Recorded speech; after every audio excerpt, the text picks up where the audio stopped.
Assalamualaikum warahmatullahi wabarakatuh. Jangan lupa tonton Tabung Wakaf Umat Official, subscribe, like, and share.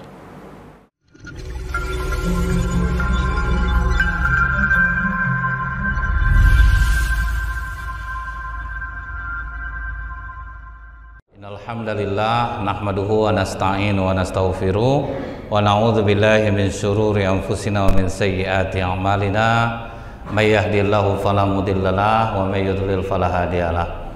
Asyhadu an la ilaha illallah wahdahu la syarikalah wa asyhadu anna Muhammadan abduhu wa rasuluh. Allahumma shalli wa sallim wa barik ala hadzal nabiyil karim wa ala alihi wa sahbihi ajmain. Bapak-bapak, ibu-ibu, hadirin hadirat yang saya muliakan, bersyukur kita kepada Allah dengan mengucapkan alhamdulillahirabbil alamin karena nikmat hidayah yang diberikan Allah pada siang hari ini. Udahlah dalam keadaan puasa, Pak, udah kuat ujiannya, ditambah dengan ceramah lagi, itu ujian lagi itu, Pak. Sedangkan hari biasa aja malas orang duduk situ. Saya yakin Bang Rio Kepri udah nerima karyawan nih banyak nampaknya hari ini, Pak. Dulu biasanya hari biasa kan tidak ada sebanyak ini. Itu maksudnya, Pak. Ya mudah-mudahan betahlah kerja di Bang Rio Kepri ya Bapak Ibu ya. Biasanya tidak seramai ini, Pak. Berarti banyak rekrut Maret nih mungkin nih. Syukurlah. Bersolawat kita kepada Rasulullah sallallahu alaihi wasallam dengan ucapan Allahumma sholli ala sayyidina Muhammad wa ala alihi wasallim. Semoga dengan banyak kita bersolawat, Allah mudahkan kita untuk meneladani Rasulullah sallallahu alaihi wasallam dalam kehidupan kita sehari-hari. Ketika seorang ulama ditanya, Pak, apa syarat puasa ini diterima? Dia mengatakan apa, Pak? Jaga pandangan mata. Karena memang pandangan mata inilah yang membuat puasa kita tuh goyang, Pak. Susah kita merasakan manis lezatnya iman. Tidak usah kita bicara orang awam, Pak. Orang yang taat beragama sekalipun sangat takut dia dengan pandangan matanya. Walaupun kadang pakai istighfar, Pak, nengok, tetapi yang berpaling itu tidak bisa, Pak. Astaghfirullahalazim, ya Allah ya Rabb. Tapi mata itu tetap ngikut juga, Pak. Nggak bisa dipalingkan. Ingat seorang rahib Yahudi yang sangat taat beribadah, saking menjaga dirinya itu, Pak, tidak pernah dia keluar dari mihrabnya. Jadi dia sibuk ibadah sampai ada iblis yang menjelma menjadi manusia, ngaku ingin belajar agama, jadi muridnya. Datanglah dia, Pak rahib, saya ingin belajar agama, tolong ajarkan saya. Nah, karena merasa ini orang belajar agama, diajarkan oleh rahib ini. Sampai beberapa minggu dia di sana, mulai heran rahib ini melihat kekuatan muridnya dalam beribadah. Kuat dia ibadah, Pak. Sampai heran gurunya ini bertanya, kau baru beberapa hari di sini, tapi kekuatan kau ibadah kok bisa setinggi ini? Betul. Sebelum aku kemari dulu guru, aku ada belajar mantra, yang dengan mantra itu menguatkan tubuhku. Bahkan mantra ini guru bisa juga menyembuhkan penyakit. Kalau guru mau aku ajarkan. Enggak mau aku, nanti jadi ria aku jadinya. Tapi itulah, Pak, dalam riwayat ini tidak pula disebutkan mantranya itu apa isinya, Pak. Nah, kalaupun tahu, saya tidak mungkin pula saya sampaikan ke Bapak. Jadi dukun kita semua nanti, Pak. Bisa menyembuhkan penyakit. Nah, mulailah disebutkannya mantra itu, Pak. Niat gurunya ini tidak menghafal, akhirnya terhafal sendiri. Kita lah, Bu, tiap hari dengar yang sama, Pak, lama-lama bisa kita hafal. Anak kecil nonton Ipin-Ipin sama bahasa-bahasanya itu dapat dia sekali. Jadi mudah kita ini merekam, bisa masuk langsung. Jadi gurunya ini tidak niat menghafal, akhirnya hafal sendiri. Setelah dia rasanya selesai belajar agama, nah itulah sabarnya iblis itu, Pak. Sabar iblis ini. Dia pergi keluar, kemudian sampai dia ke suatu desa, disebarkannya lah penyakit di desa itu. Setelah di penyakit tersebar, dia pula yang menyembuhkannya. Mulailah santer namanya, Pak, bisa menyembuhkan penyakit kulit. Dialah. Kemudian apa fitnah lagi yang ditimbulkannya? Pergi dia ke kerajaan. Disebarkannya fitnah penyakit di sana. Terus dia balik lagi ke desa itu. Orang kerajaan heboh, dengarlah dari orang desa nih. Ada berobat, kami waktu itu sakit yang sama juga, sama dia berobatnya, diundanglah dia ke istana. Diundang ke istana, semua disembuhkannya. Disisakannya satu putri raja yang sangat cantik. Kalau putri raja ini agak berat nih raja, guru saya yang bisa mengobatinya. Itu Pak, itu cara dia memfitnah itu. Guru saya yang bisa mengobatinya. Di mana guru kamu? Ayolah saya antarkan ke sana. Diantarkannya lah ke rumah rahib tadi itu. Tolong sembuhkan putri saya ini. Saya tidak bisa raja, tidak usah bohong. Saya tahu kamu bisa menyembuhkannya. Pokok saya tinggalkan anak saya di sini. Saya percayakan sama kamu. Tinggallah putri di situ, Pak. Dicoba mau mantra yang dulu agak ini. Nah, dia mau coba-coba, pas dibacanya ternyata betul. Dibaca sekali makin kurang penyakit kulit putri ini. Terus hilang Pak penyakitnya. Nampaklah kemolekan tubuh putri ini. Hilanglah di ibadahnya Pak. Lewat selesai sama dia putri Raja Tripod.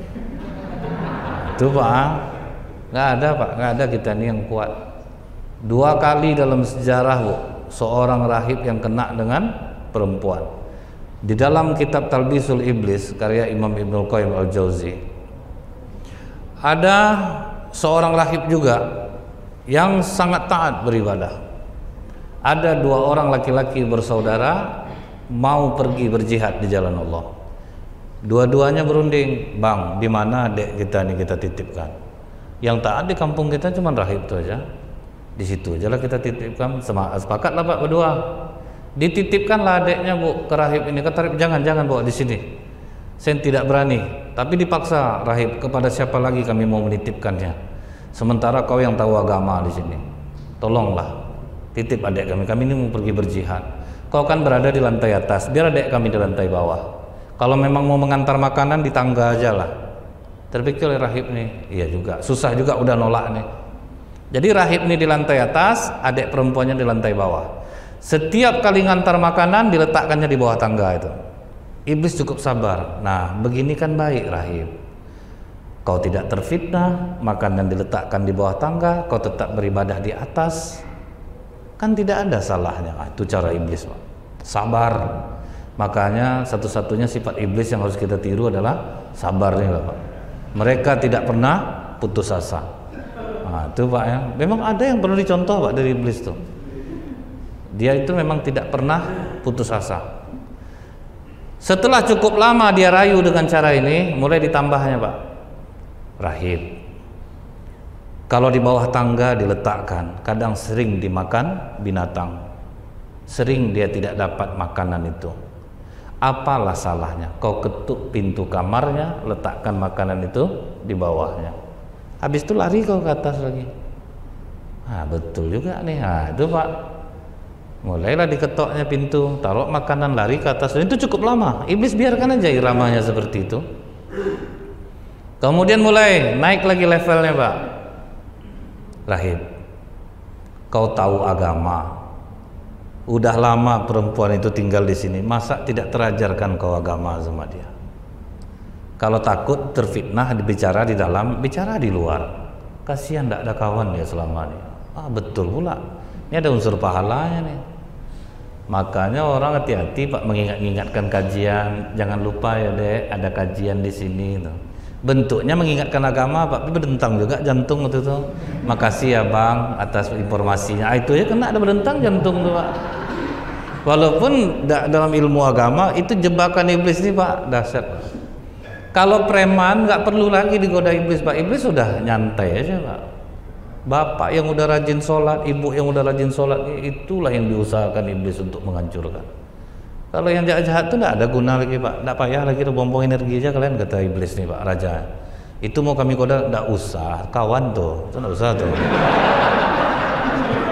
Yang itu yang masuk ke musola nih, itu yang kalian hajar dan pakai kesabaran kalian.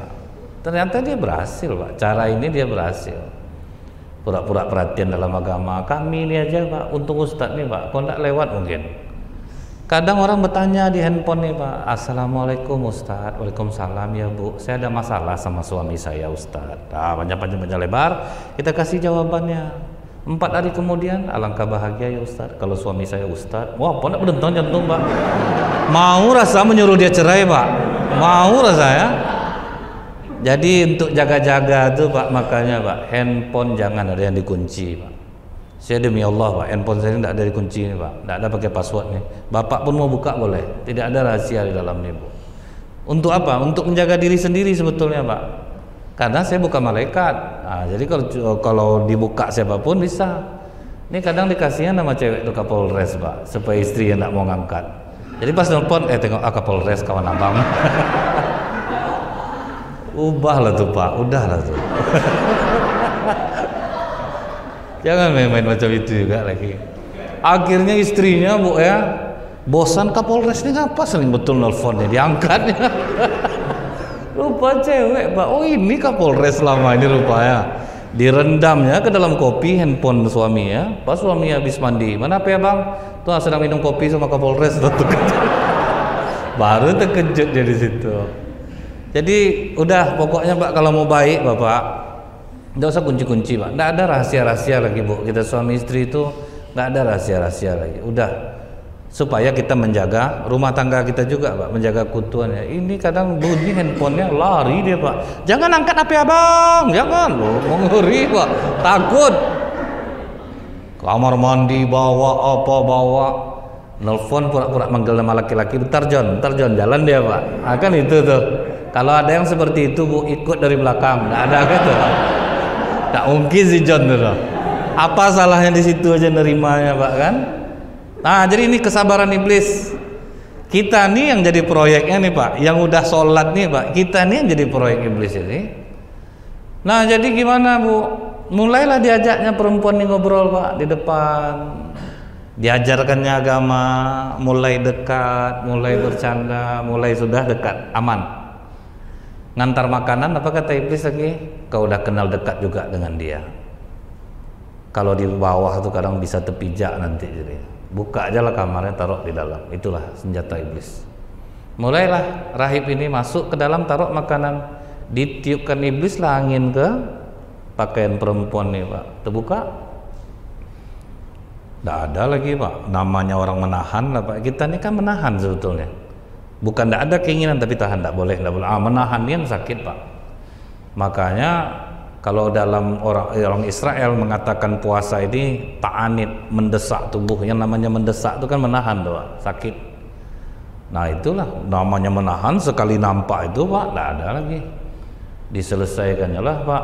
Perempuan ini mau pula membalaslah dia Pak. Jadi karena membalas, oh berarti ini ada. Setelah kejadian baru teringat dia Bu. Sempat perempuan ini buka mulut, hancurlah karir aku sebagai rahib.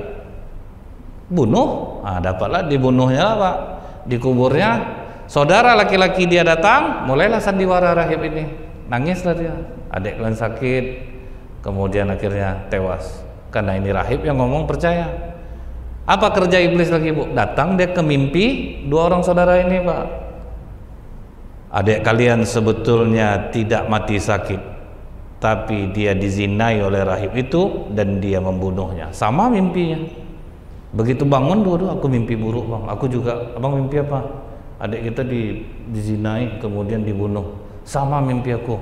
Udah kita cari ke sana. Nah dapat. Akhirnya diaraklah rahib ini dan digantung jadinya Pak. Itulah dahsyatnya fitnah mata ini. Makanya kita susah mendapatkan manis lezatnya iman tuh Pak. Karena apa? Mata kita ini tidak bisa kita jaga. Karena itu memang dikatakan Rasulullah, an-nazru sahmu masmumun min sihami iblis. Mata busur panah iblis. Faman tarakaha khaufa minallahi ta'ala a'tahu Allahu ta'ala imana yajidu halawatahu fi qalbihi. Siapa yang sanggup menahan matanya karena takut kepada Allah, baru Allah merasakan manis lezatnya iman dalam hatinya. Kalau belum, Allah tidak akan pernah kasih manis lezatnya iman. Kita sholat juga Pak, hambar rasanya. Terlalu datar rasanya sholat itu, biasa saja. Karena kita tidak mampu menahan mata kita ini. Gak usah kita lagi Bu. Nabi Yusuf alaihissalam, sampai Allah katakan apa dalam surah Yusuf 24 itu, walaqad hammat bihi wa hamma biha. Zulaiha mau sama Yusuf, Yusuf pun mau dengan Zulaiha. Di kamar tuh Pak, mau kemana kosuk, mau kemana kosuk, dikepung sama Zulaiha Pak.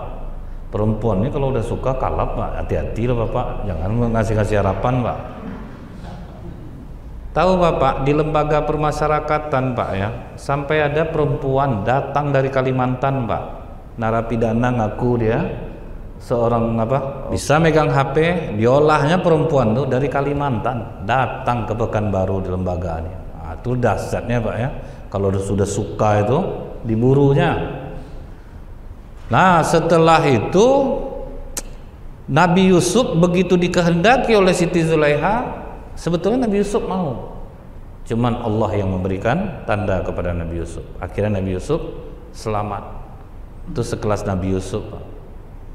Tetapi akhirnya sekarang terjadi, beberapa hari yang lalu baru Pak, guru tahfiz di Palembang 3 tahun ngajar Pak, aman-aman aja, masuk perempuan cantik, selesai dia Pak.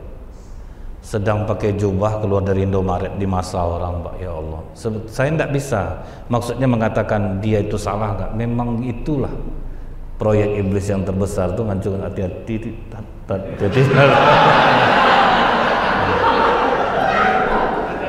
Hati-hati itu. Memang iya Pak, saya bentuknya bercanda nih. Bahaya Pak, kalau ngajar-ngajar lawan jenis ini bahaya. Bisa ada hati-hati letaknya. Karena memang itu berat Pak, berat. Baik bagi siapapun itu berat. Nah itulah senjata iblis yang paling dahsyat untuk menghancurkan iman kita. Pandangan mata inilah. Kalau ibu-ibu coba Bu ya, misalnya sore-sore itu, kita keluar Pak, tengok lotek rasa-rasa enak lotek nih Pak. Bungkus lotek ini agak dua. Nampak pula salah lauk Pak ya, sedang digiding-gidingkan orang untuk ke plastik Pak. Salah lauk ini udah 10.000. Nampak lopis, inginlah kita lopis. Nampak air manis rasanya enak, inginlah kita beli, bersusun di meja kita tuh. Sampai iklan di RTV ngamuk kita Pak. Iklan aja tadi orang mau berbuka, ya memang belum waktu itu tentu belum Pak. Mata kita nih Pak sulit. Jadi inilah kita sama-sama kita menjaga mata nih Pak. Kalau sanggup kita menjaga mata ini, insya Allah baru kita akan merasakan manis lezatnya iman. Karena memang tidak sedikit juga laki-laki yang kuat menahan ini Pak, tidak sedikit juga. Ada di Mesir kuburan namanya Al-Mis, karena mengeluarkan bau wangi Pak. Dulu tuh kan dia pedagang baju, dagang baju ganteng Bu, diintai sama perempuan nih, dipanggilnya pura-pura mau beli baju Pak. Masuk ke dalam rumahnya, dikuncinya rumah tuh. Aku mau sama kau harus melayani aku. Ketakutan Pak, tukang baju ini jelas tauhidnya tinggi Bu. Apa katanya, tunggu sebentar, izinkan aku membersihkan badanku dulu. Senang perempuan nih, masuk dia ke dalam WC, minta ampun dia kepada Allah, diambilnya taik-taik dalam tuh, dilapkannya semua kepada, ampuni aku ya Allah, sambil minta ampun dia Pak, digosoknya taik itu ke badannya. Baru keluar dia, aku sudah siap katanya. Oh gila kau rupanya, keluar katanya. Untuk menyelamatkan diri Pak, taik itu dipasangkannya ke badannya. Sempat bapak, enggak usah lah kunci lagi, aku mau juga ya kok. Apalah aku kunci-kunci, biasa aja lah, santai. Tapi abang taat ibadah tuh lain. Dia kotaknya beda tuh katanya. Sejak dia membersihkan kotoran itu di badannya Pak, sejak itulah mengeluarkan bau wangi. Itulah dikasih Allah dia, karena itu paling sulit loh Pak. Laki-laki digoda bisa tahan itu sulit. Sangat sulit Pak, paling tidak lewat juga kita dibuatnya, karena memang kita ini lemah, apalagi kita yang udah lama-lama menahan karena hijrah, karena ingin taat kepada Allah. Jadi mudah-mudahan Allah beri pertolongan kita untuk bisa menjaga pandangan mata kita. Subhanakallahumma bihamdika asyhadu an la ilaha illa anta astaghfiruka wa atubu ilaik. Assalamualaikum warahmatullahi wabarakatuh.